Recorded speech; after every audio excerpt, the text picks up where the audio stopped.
this evening. Good evening. My name is Magda Tanner, Chair in Judaic Studies at Fordham University and co-director of Fordham Center for Jewish Studies.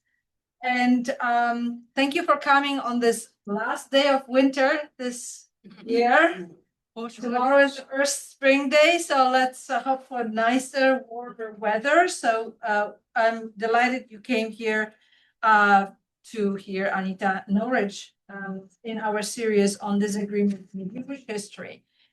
We created this series in response to today's sharp polarization, animosity, rigid opinions, the fact that we cannot agree with one another, or worse, even disagree and converse with one another. So this series explores different facets of disagreement in Jewish history. Over this year, we've heard about the rise of Talmud, the dispute and in the study of rabbinic culture, on women in Jewish history and historiography. We explored both disagreements and bridge building in Menahem Down's films. And tonight, we're delighted to welcome you to a talk by Anita Norich, in which she will speak on Yiddish disputes, that is the debate versus about the language itself. Professor Anita Norich is the Tikva Frymer-Kensky Professor Emerita. I envy you that. Of English and Professor Emerita of Judaic Studies at the University of Michigan. She's a scholar and translator of Yiddish literature.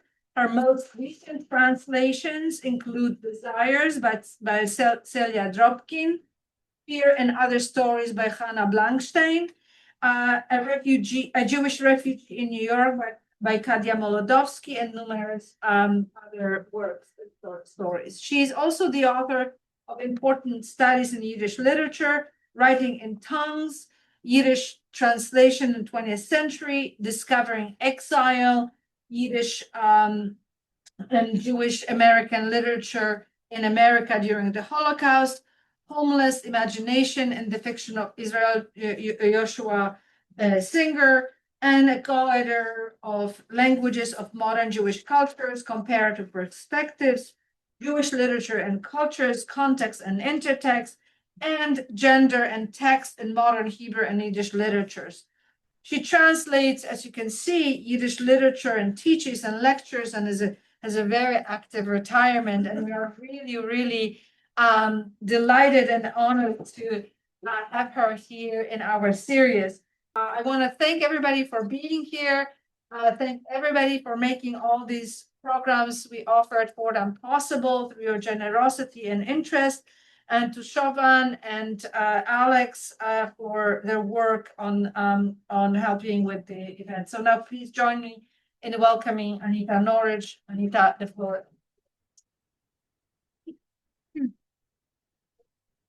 Thank you for that generous introduction. I'm really delighted to be speaking at Fordham and to see some friends and some strangers out there.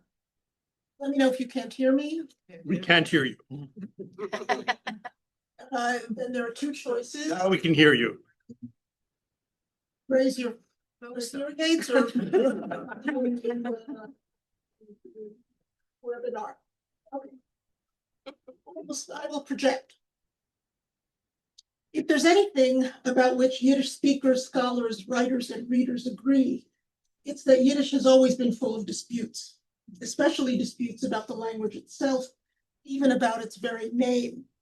When we say Yiddish, do we mean the language or do we mean Jewish? Is Yiddish really a language? Is it jargon, a jargon? Is it a dialect of German? Many of you will know the great linguist Max Weinreich's famous distinction between a language and a dialect. This is where some of you nod, I'm sure, I guess. Well, two of you. A language, Weinreich quipped, a language is a dialect with an army and a navy. Despite Yiddish having neither, Weinreich went on to write the monumental history of the Yiddish language. Since at least the Haskalah, the Jewish Enlightenment, the so-called language war between Yiddish and Hebrew unfolded alongside a host of other disputes over translation, politics, modernity, gender, cultural centers versus peripheries, and Zionism versus doikeyt, the Yiddish word for hereness, the movement to build a just society in Yiddish and where one lives. Literary movements in Yiddish were often short-lived, sometimes only a few months, lasting only a few months, often overlapping with one another, all the while disparaging one another. Every new publication began with a literary manifesto announcing how its intentions and perspectives were different from all that had come before. Famously, the American Yiddish poets known as the sweatshop poets were dubbed by another group of poets, the Junge, the youth, as the Rhine department of the Jewish labor movement. Zichelando. The Junge, in turn, were attacked by the Inzuchisten, the perspectivists, who accused them of aestheticism, of being too symbolic, too committed to art for art's sake. As their name announced, the Inzuchisten privileged the self and free, unfettered verse. Their manifesto declared that their poetry reflected their internal panorama, their kaleidoscopic style, as they put it. They insisted that their work was Jewish literature, not because of its politics or themes, but simply because they were Jews writing in Yiddish.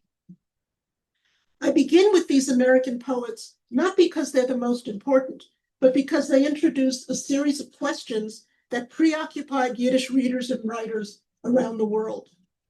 The first of these was a contentious argument about what constituted a Jewish language, an argument that remains unsettled. Clearly, Yiddish and Hebrew were Jewish languages, but what about others?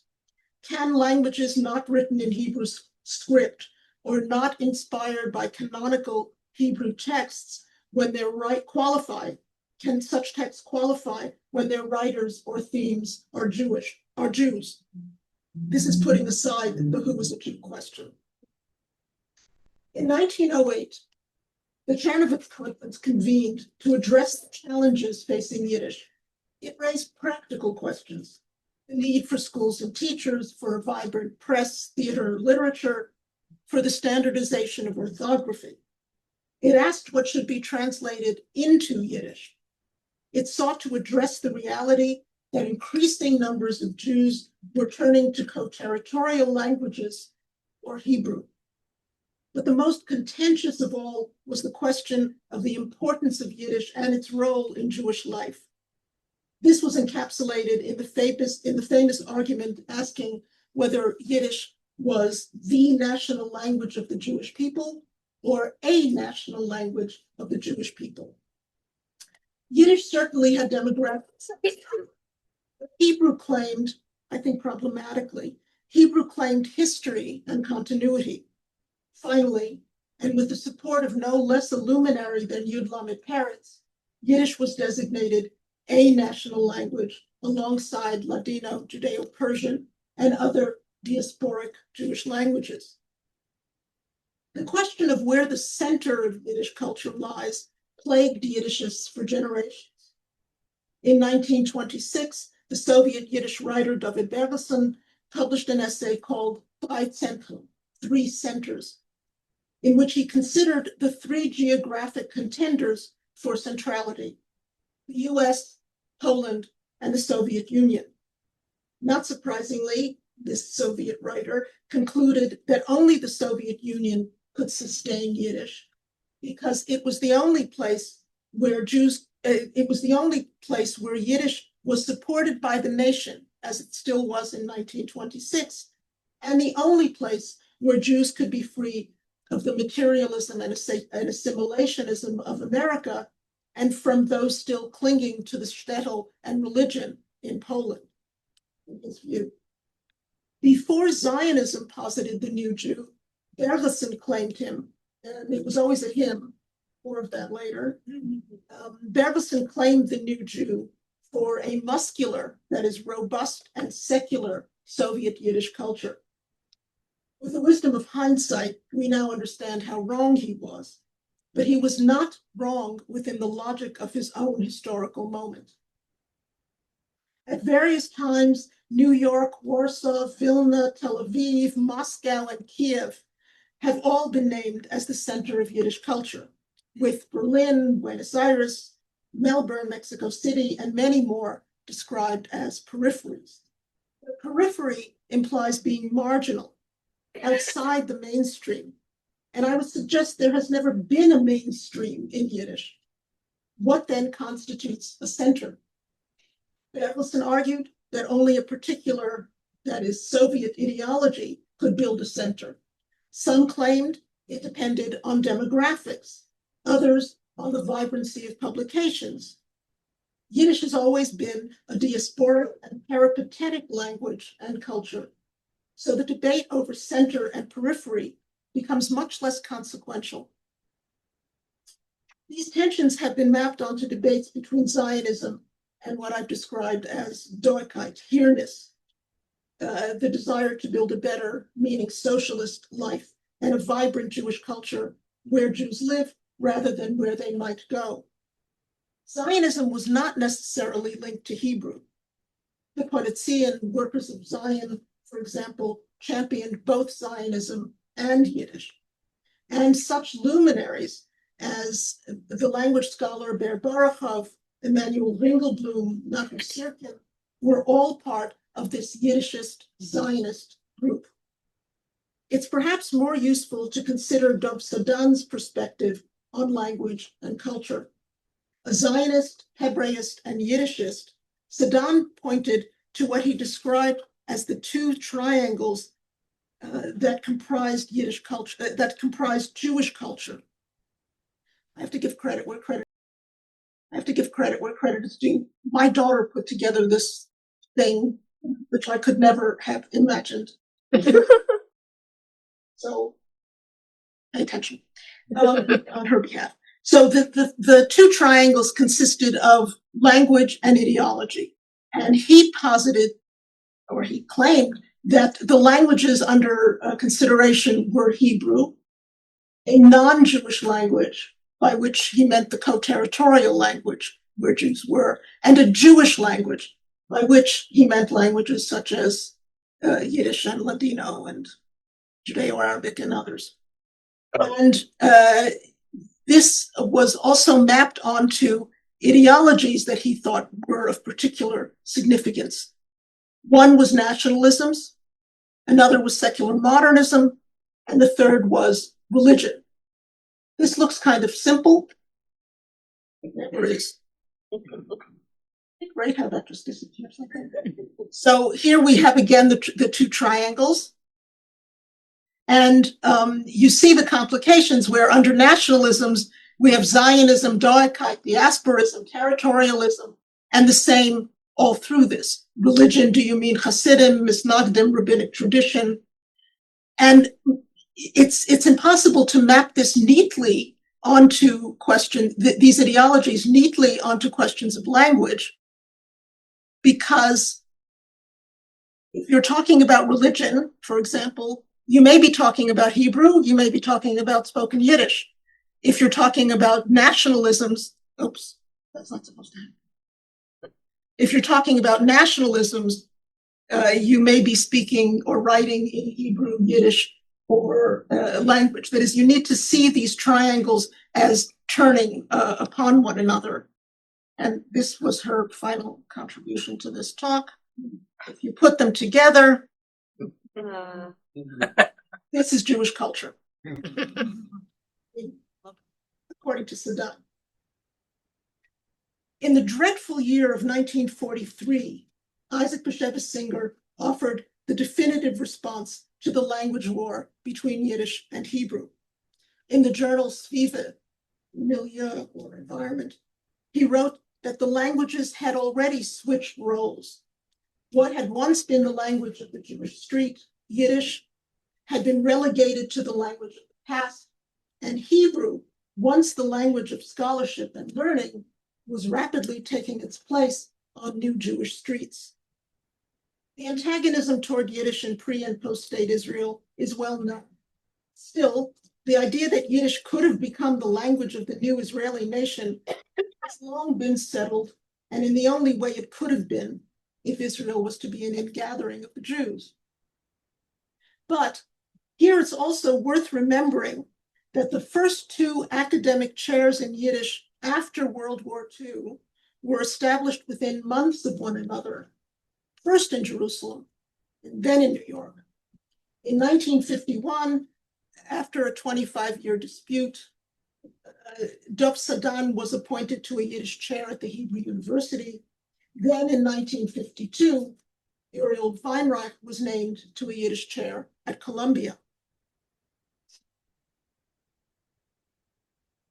The questions concerning the Hebrew and Yiddish languages are also questions about the relationship between Hebrew and Yiddish literature. Shin Yud Abramovich, sometimes known as Mendel Amochas Farim, said that writing in both languages was like breathing through two nostrils. That is, it was healthy, natural, and most of all, necessary. The literatures were different, but they were part of one cultural system. That view was taken up by Baal Machshavas's 1918 essay, Zwei Sprachen, eine einzige Literatur, two languages, one literature. And Shmuel Niger expounded on it in his 1941 book, Die Zweisprachigkeit von unserer Literatur, the bilingualism of our literature. Dov Sadan agreed when he insisted on that unified modern Jewish cultural model written in both languages. More recently, this view of the unity of Hebrew and Yiddish literatures has been challenged most rigorously by Don Miron, who has argued that Hebrew and Yiddish were not only not part of one literary system, but were rather antagonistic, addressing different audiences, subject to different aesthetic and historical influences, insisting on their independence from one another. And even here, referring to the two languages is insufficient. Co-territorial languages must also be taken into account, since Yiddish speakers and certainly Yiddish writers were multilingual, living in interlinguistic communities. It's worth asking what the stakes are in the arguments between Yiddish and Hebrew. For Hebrew, it was the claim to uninterrupted continuity, to a unique, continuous, canonized tradition from which it claims its authority. For Yiddish, the insistence has been on accretion and synthesis, what it means to live within other cultures. Language itself, of course, has always lived within other languages and absorbed elements of them. For those who wrote in co-territorial languages, the urge was to address both the Jews and non-Jews, and especially to urge Jews to take greater part in the nations in which they lived. We continue to refer to Yiddish as Mama Lashon, the mother's language, and Hebrew as having patriarchal authority. Yiddish then was feminized, which is never a good thing in a patriarchal society. Like the battle cry of the Haskalah, which enjoined Jews zu seiner Mensch auf der Gasse und jeden daheim, in Yud Lamed Gordon's resonant words, to be a man in the street and a Jew at home, meant that Yiddish was domesticated, relegated to the home. Eventually, the modern man is meant to leave Mamet and home. Countering this feminization of the Yiddish language was an insistence on a Yiddish literary tradition that was decidedly, even stridently, masculine. We can trace this to Shalom Aleichem's 1888 novel, Stempelu.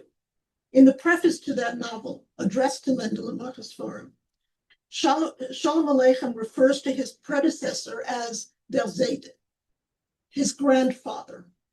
Abramovich was barely 23 years older than Shalom Aleichem, hardly Zaidi material, even in those days.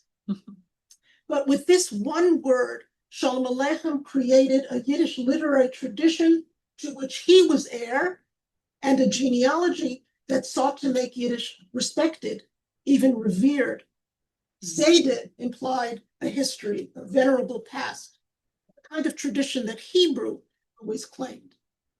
This genealogy went from grandfather to grandson and omitted granddaughters, an omission that continued to plague Yiddish literary history into our own day. Women, some still argue, could not write Jewish literature because they lacked the foundational Jewish education steeped in Talmud, Agadot, Halacha that men had. But it's worth remembering that there were plenty of unlearned men, and that women had more access than men to other languages and literatures that enriched their writing. And the last 20 years or so have seen a surge of translations of Yiddish prose by women that puts the lie to their presumed lack. Repeatedly, critics assumed that women might write poetry, though not good poetry, or memoirs, or diaries. Those supposedly rare women who did turn to novels wrote what some have referred to. You'll notice that I don't give names to some of these because I have friends in the field. Those supposedly rare women who did turn to novels wrote what some have referred to as domestic novels.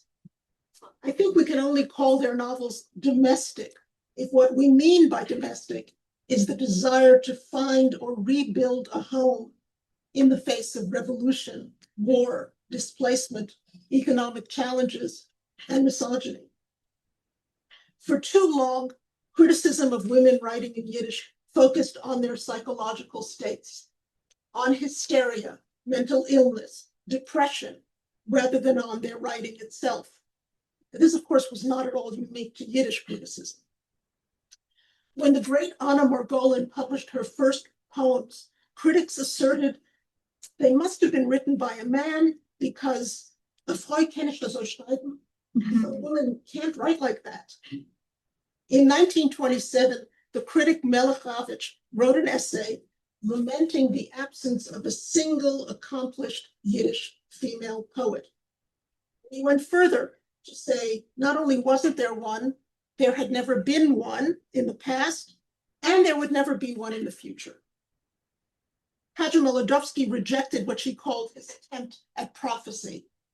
Earlier, she had castigated all those male critics in the role of zarte, oftmals exotische Blumen in literarischen Garten, delicate exotic flowers in the literary garden. The poet Celia Dropkin came into more than her share of criticism for writing that reveled in the body, female desire, the erotic. Here's a sampling of such criticism. I've translated them into English, but I assure you they don't sound any better in Yiddish. She did not touch on any world problems. She did not bring forth any of her own unique thoughts. She sang her song from her body, from her longing for love, for flowers, for play, for death. I can't read these without sarcasm, I apologize. She has talent, but even her illusions can't get away from her body. Her body won't let up. She was oppressively personal. Poetry of the head is not for her. She is a heart poem. Her poems reflect a purely personal memory, a private thing, stuff for an album, not lyric. And unfortunately, from Yankiv Gladstein, one of my favorite poets, her work is uninhibited diary jottings.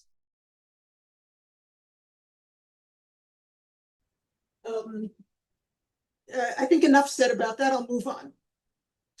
Arguably, the most controversial literary work in Yiddish is Sholem Asch's Der Mann von Nazareth, The Nazarene, a novel about Jesus published in 1939.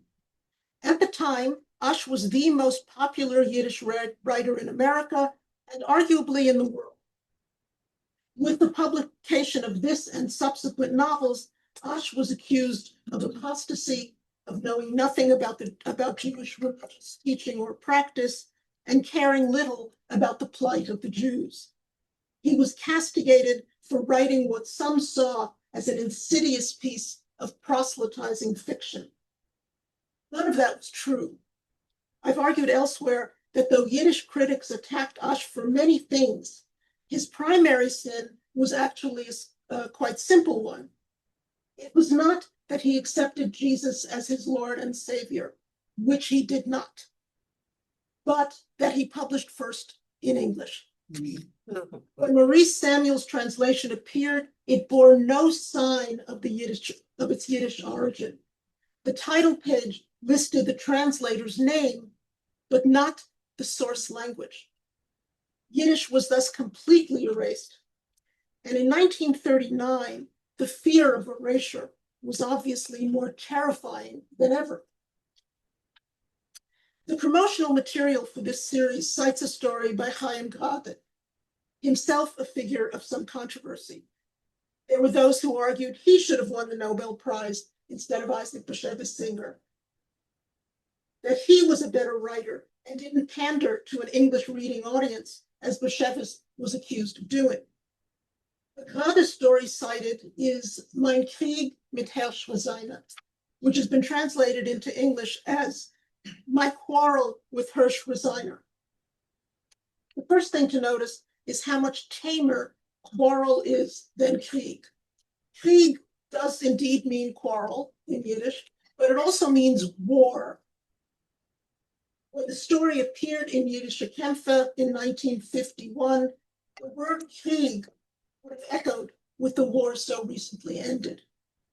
Like other Yiddish writers, Yankiv Glotstein and Kadya Molodovsky prominent among them, Grade turned from poetry to prose, presumably as a response to that war. Prose seemed to be a more expansive genre, allowing writers to explore a wide range of voices and perspectives from which they might hope to express their grief and bewilderment.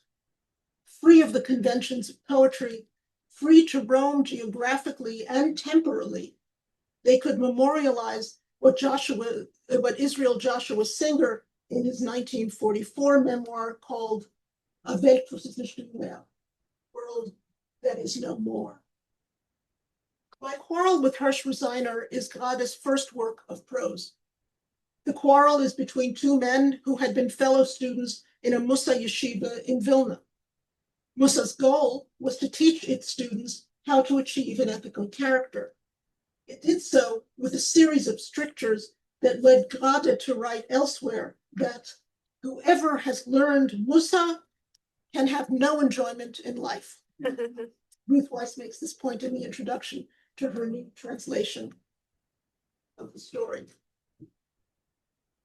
In the story, one of the men has stayed within the Mussar tradition and the other has shaken off what he considers the shackles of that tradition.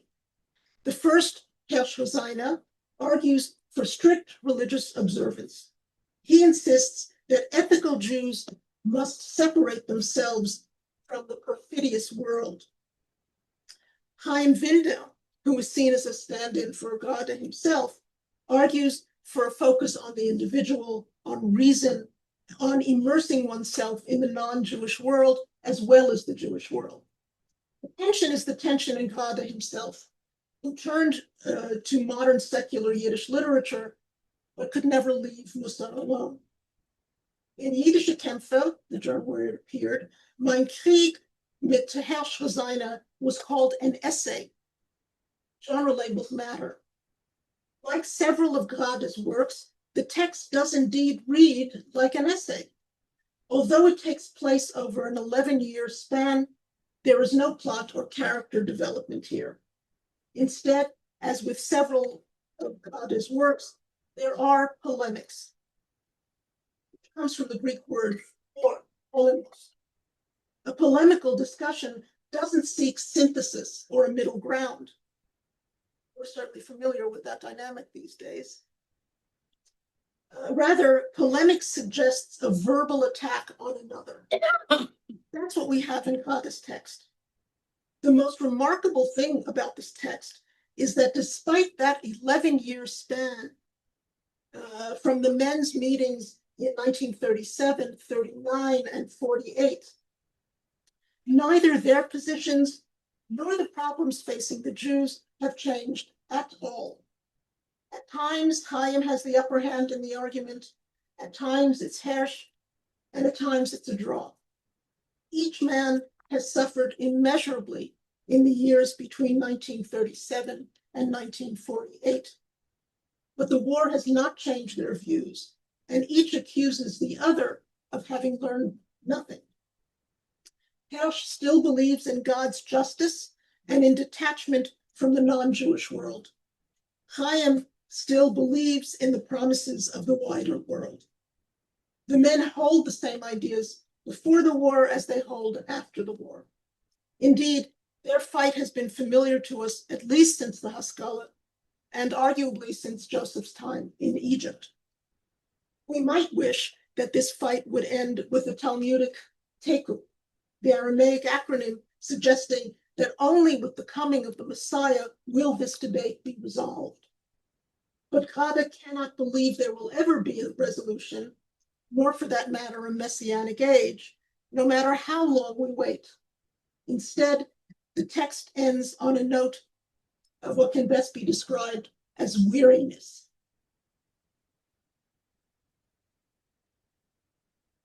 I call the story a polemic to distinguish it from the dialogue it is purported to be. Yiddish literature revels in dialogue and in monologue where there is an implied or explicit listener. It tends to avoid soliloquy, which is addressed only to the self. There must be an interlocutor, an audience whose reactions we may or may not hear, but can imagine. The dialogic has often been heralded as a quintessential Yiddish characteristic. Benjamin Harshav and more recently Joshua Finken, among many others, have illustrated this characteristic in literature, jokes, folklore, and conversation.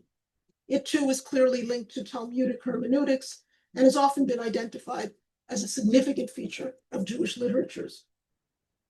Similarly, indirection and questions are often seen as central to Yiddish. My favorite example of this is one cited by Harshav. You may know it from either Yiddish or Hebrew. It goes like this. Someone is blocking your view, and you want them to get out of the way.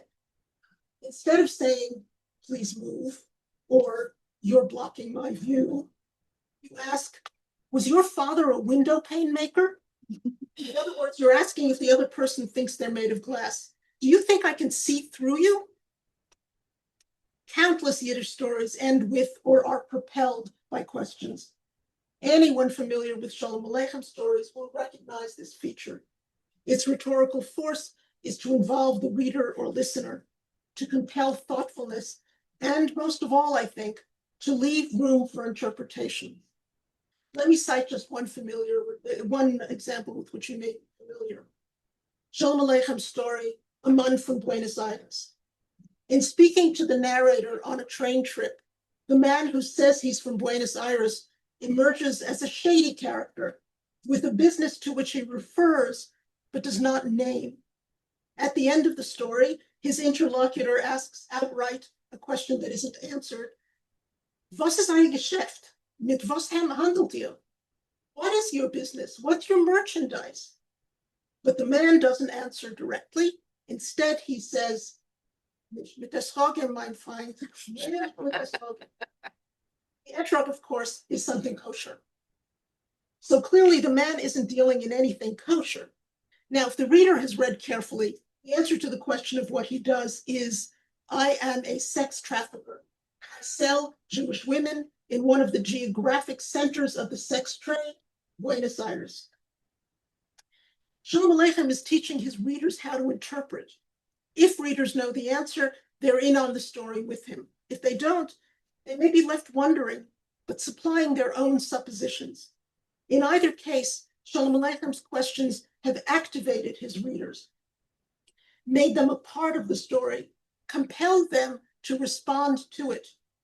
Again, this technique is found in Talmudic discourse, where the process of arriving at a decision or leaving an interpretation open-ended is as important as a definitive conclusion. The literary uses of such techniques have led to some noteworthy arguments. The conflicting interpretations of Yud Lamed Peretz's stories offer the best example of this. Peretz died in 1915, but it took another 10 years to erect a matzeva for him, a headstone. This was largely due to ongoing fights over his legacy. He was claimed by an entire spectrum of Yiddishists, radicals and conservatives, workers' movements and community leaders, Bundists, territorialists, and Zionists, who, it must be said, had little right to that claim. Each group saw in his stories support for their own political and social causes. Peretz's 30th Yahrzeit, the anniversary of his death, the 30th Yahrzeit was in April 1945, just as World War II was ending. Even then, commemorations in New York City had to be held in separate venues, one sponsored by communists and another by Jewish socialists, by the Buddhists. Shmuel Nige, who reported on these commemorations, reminded readers that Peretz had attracted strong, contradictory criticism in his own lifetime, too. Many of you will know the ending of his most well-known story, Bunche Schweig. That title, Bunche Schweig, has been translated as Bunche the Silent, or simply left as though Schweig were the character's last name, Mr. Bunche Schweig. But in Yiddish, Bunche Schweig is an imperative, a command, meaning Bunche Schweig, Bunche be silent. Yiddish writers do not, as a rule, urge silence, and it's hard to imagine any Yiddish reader embracing silence as a virtue. The story is too familiar to require retelling. The oppressed, abused Bunche asks for nothing his whole life. In death, the heavenly hosts offer to grant him anything he wants, and in one of the most evocative lines in Yiddish literature, the incredulous Bunche requests a Hesebulte mit frische Butter, a warm roll with fresh butter. Is this a sign? I apologize to those of you who heard me teach this once before. Is this a sign of humility and simplicity? Does it ask why, if the Jews aren't asking for much, why does the world still oppress them? Or is it a sign of lack, the inability to speak up for oneself, the inability to imagine more or work for it? Most critics now agree that it is the latter, but in class after class, my students have opted for the former, as have literary critics, especially those who read the story only in English, especially after the Holocaust. Even in an adult ed class I taught a couple of years ago to a group of very well-educated Jews who were in the room, most were surprised that the story is not praising Bunche's humility, but mocking him for it. Their Jewish day schools had taught them what a righteous Jew this Bunche was. You can be sure that when this story was read in Polish ghettos, it was not read in order to praise humility, but rather to criticize passivity. It was a call to arms. Similar disputes about interpretation can be found in almost every story Peretz wrote. Peretz is also the source for other arguments that have plagued Yiddish for generations. Chief among them is the question of whether Yiddish can express certain things, and the opposite question, whether what is said in Yiddish can be translated into English.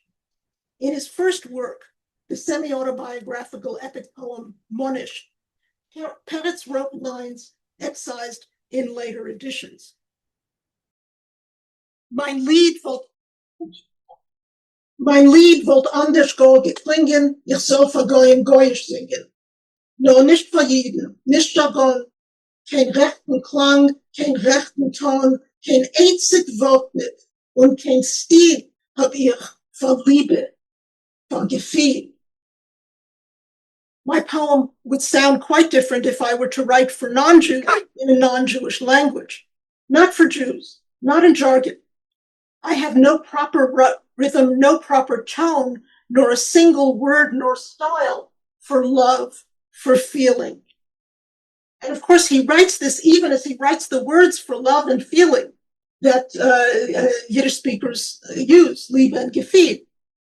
I.B. Singer said something similar in his Nobel Prize speech when he said, the only thing he said in Yiddish, he said that Yiddish was a language of exile that had no words for weapons and war. And yet, of course, he used the words for weapons and war in use. Waffen, Ammunition, militärische Übungen und Taktik. Weapons, ammunition, military exercise, and tactics.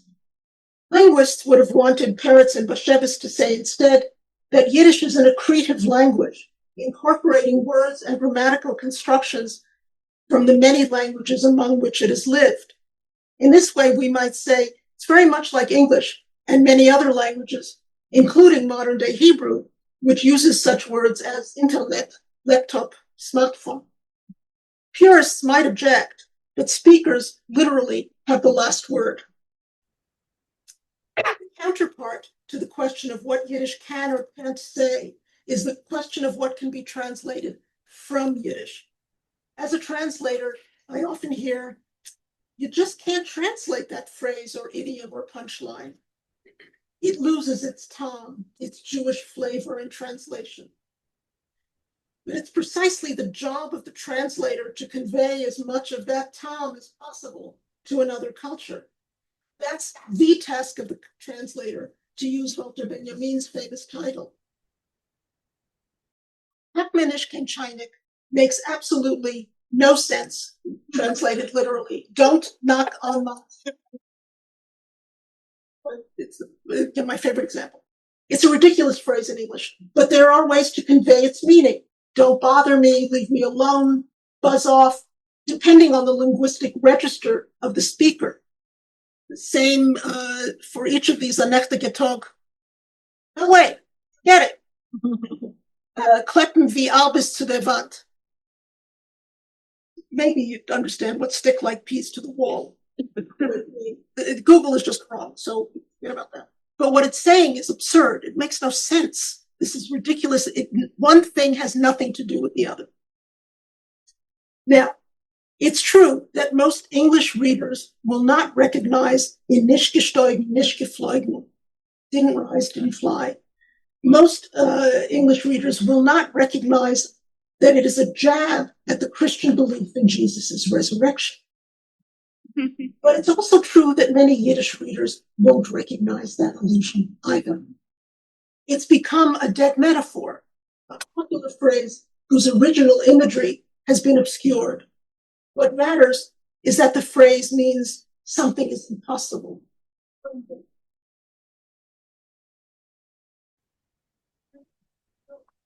In our own day, actually at almost all times for the past millennium, one of the questions about Yiddish is, can Yiddish augment or even replace the bonds with the past Jews have traditionally created through religion, national aspirations, or the trauma of the Holocaust? Jeffrey Chandler has been both embraced and disparaged for calling Yiddish a post-vernacular language, by which he meant that it has become a symbolic language, used mainly for its evocative power rather than its functionality as a vernacular.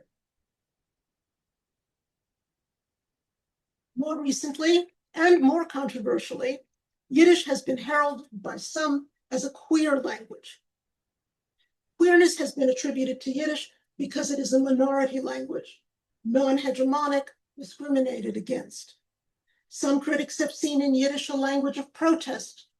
Some have used it as an example of the refusal to accept binaries, Hebrew or Yiddish, mother tongue or patriarchal authority, male or female.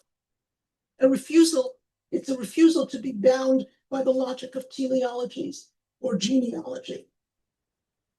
It was once the case that non-native Yiddish speakers writing about Yiddish were regarded with some suspicion.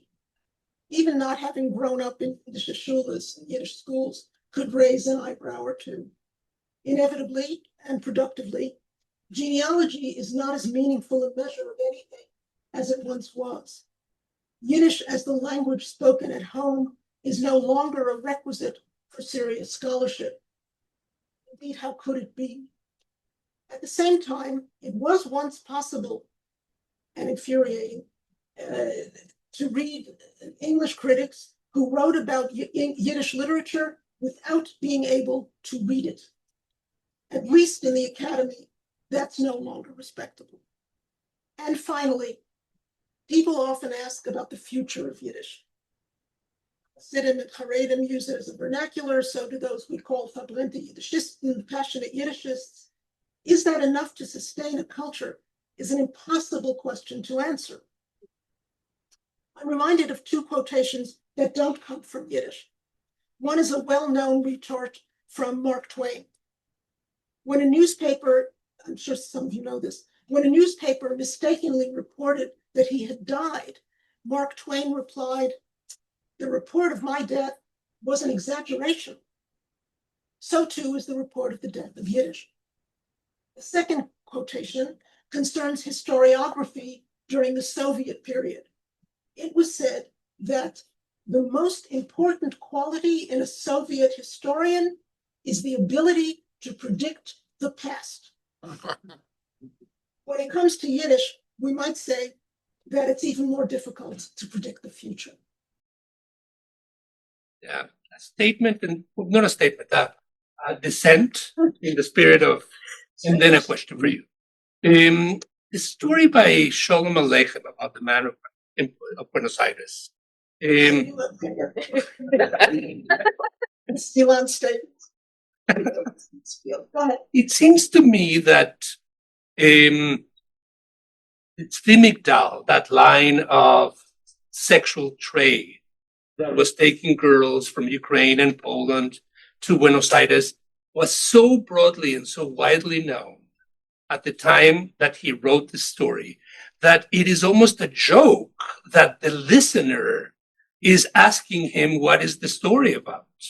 So it's not so much an interpretation, but it's as like a statement of ignorance of the interlocutor, of knowing something, not knowing something. Everybody knows the loss of the virginal daughters that have been shaped to Buenos Aires with the promise of a marriage to a wealthy man and end up in a much more compromising situation. I don't particularly want to argue with you. I don't want to argue with you either.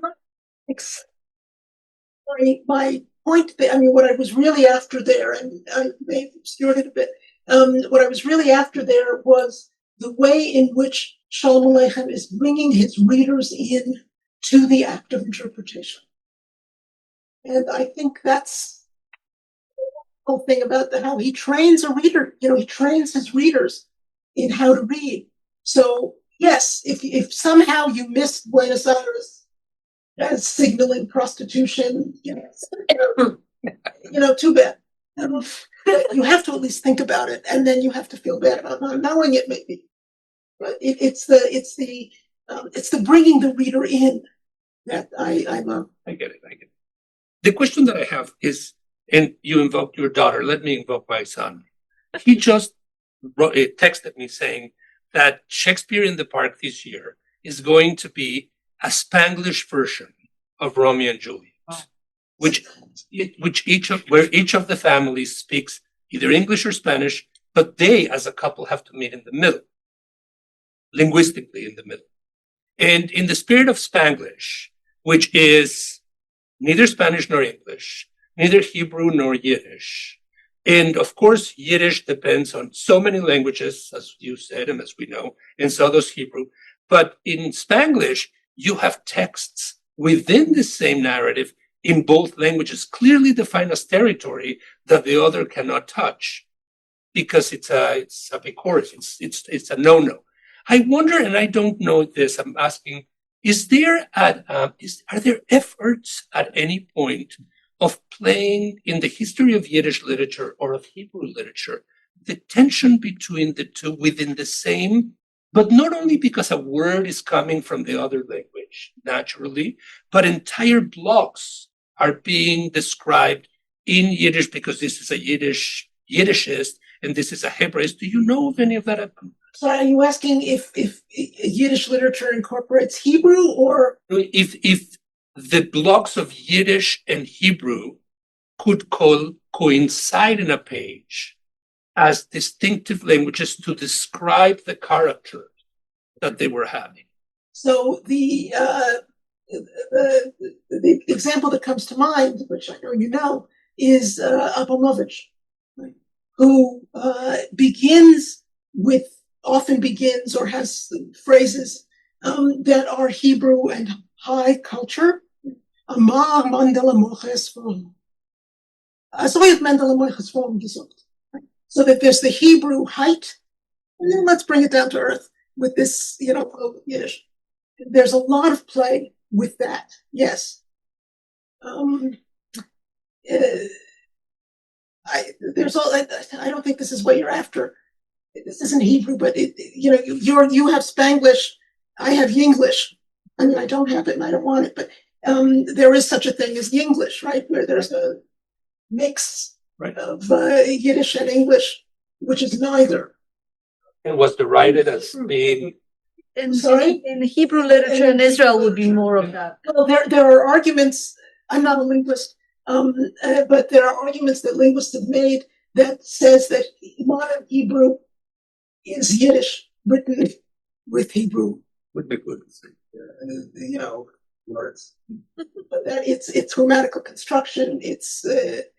Many of its phrases indeed come from Yiddish. So, the cross-culturalness of the literature. Calcs, like linguistic calcs. Linguistic calcs. Just about the Buenos Aires, it's became known, I think, in the last 10 years, but many people had no idea. In Israel, I heard it. So people would kind of wonder when they read it. Also, I want to say that when you showed the translation, I was totally not convinced because it has that special, unique sound that doesn't go through in other languages. It's like Convinced by what? By the translation can capture the Yiddish. It has some quality that you can translate, I feel, and I don't come from Yiddish. And the other remark that I had when I was hearing the beginning of your about how they were envisioned Hebrew or Yiddish, and so they were totally not thinking about people who actually don't speak Yiddish, like all the diaspora that in the. No, I'm sorry.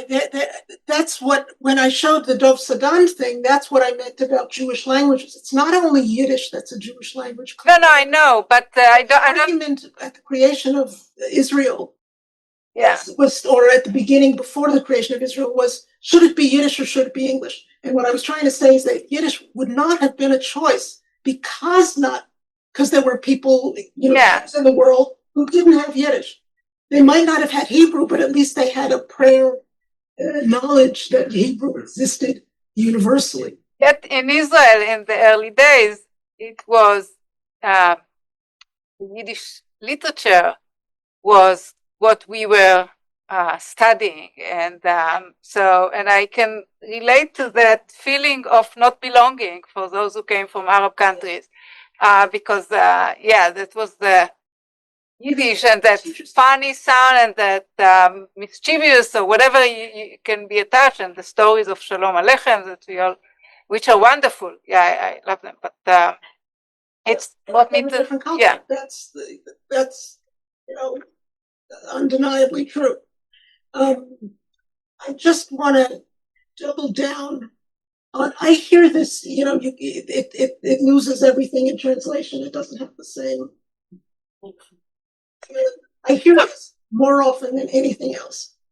And, since I left the University of Michigan, all I've been doing is I've been teaching, but I've been translating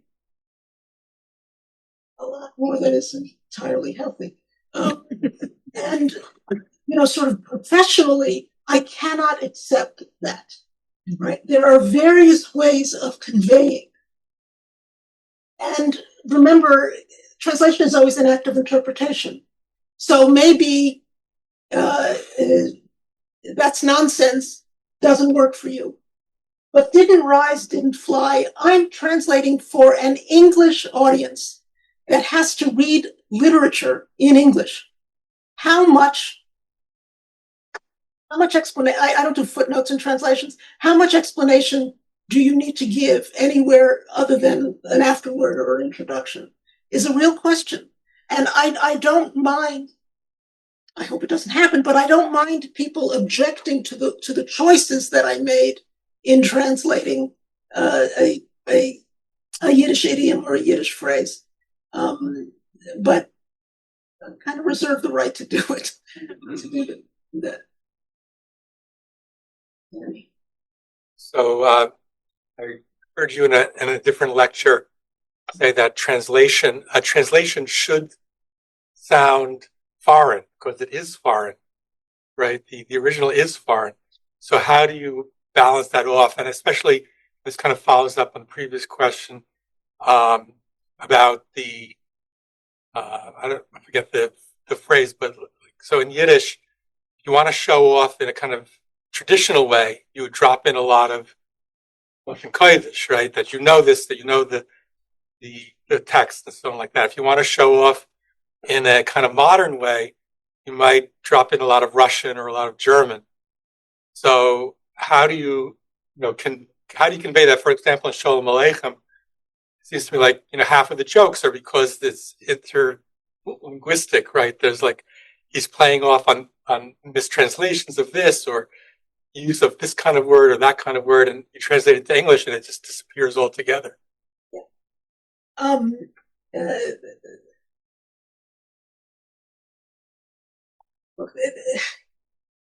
Yiddish has been translated or rendered into English primarily in one of two ways.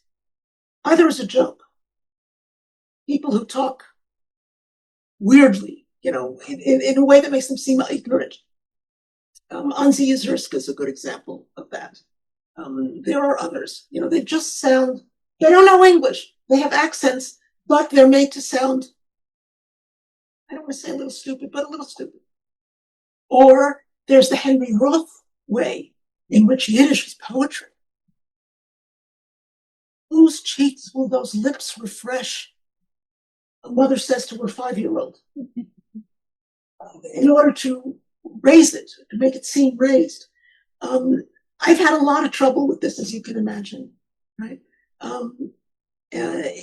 But one of the ways, when I said that it should be foreign a little, what I mean, you know what I mean, but I'm not sure everybody does. What I mean by that is, I don't want it to seem seamless to the reader.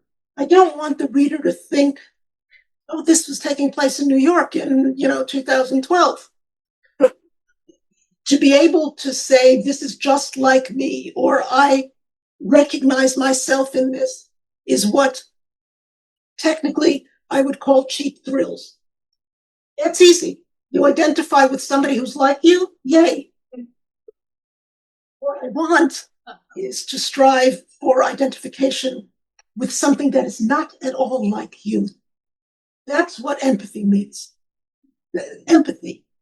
So, how do you show, it's a challenge, how do you show that this is not your language and culture and still make it comprehensible to you, the English reader? In the first novel that I translated in Molodovsky's, actually a funny story, which I know you know, in English, some of you know this too. In English, the novel is called Von Lublin bis New York. From Lublin to New York, the Diary of Rivka Zilber. And my publisher, who changed almost nothing in the text, wouldn't let me use that title. Because Americans aren't going to know what Lublin is. It really is insulting to those of you who are American. Seriously insulting. And I said, I don't care if they know, if they can find it on a map. They know it's not New York. That there's a Jewish refugee coming from there. Anyway, we changed it. But one of the things, and I'm not sorry, because a Jewish refugee in New York was one of her subtitles for a while. And it actually makes sense. And it's sold. But one of the things that I did in that book, after like the 8th or 9th iteration of the translation, was the character is learning English. So there's English strewn throughout, but she doesn't really understand what she's learning. She doesn't know what these words mean until later. in the story. So how do you foreignize that for the English reader? You know, I can't say she's being talked about and she doesn't know what the word orange juice. What is that? Or is she talking about me? Is she talking about my cousin? What is she? And I foreignized that a little bit because I needed, you know, not you, but people to understand that this was the incursion of English by spelling it in a weird way and italicizing it. She, S-H-E-E. Orange juice, the way it would have sounded to a Yiddish reader, to a Yiddish speaker. So there are ways of signaling this is foreign, or ways of signaling there are languages colliding here. How do you learn a language? How do you learn a language? Slowly.